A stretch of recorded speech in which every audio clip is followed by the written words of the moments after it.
I used to work in entertainment. It was super fun. In 2010, I went to the World Cup in South Africa.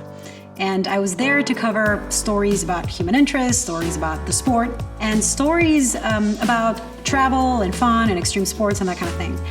And everywhere I looked, everywhere I went, I would meet people with incredible personal stories. There were so many stories that needed to be told so that people could learn something and perhaps do something about what they think needs to be changed in the world.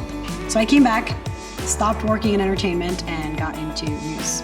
What has been important for me is to know that the difference between where I am and where I want to be as a journalist, it's research and it's hard work. You can tell the best stories by really knowing your subject. Sometimes when we have those gaps of knowledge because we didn't do enough research or we haven't met the right character or we don't know enough, that creates an insecurity, and that insecurity can come across in the storytelling. And so I think before we venture out to start writing, we really have to know our stuff.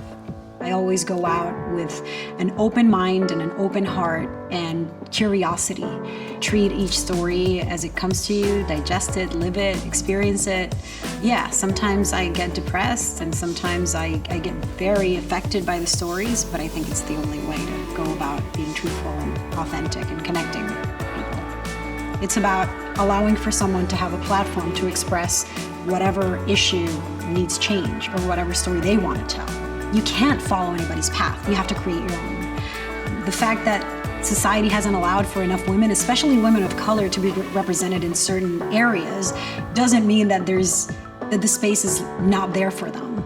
You don't really need someone to invite you and say, hey, you can do it. You just try. And the worst thing that can happen is you fail.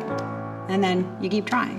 When you get there, make sure that you're opening the door and elevating someone as like yourself.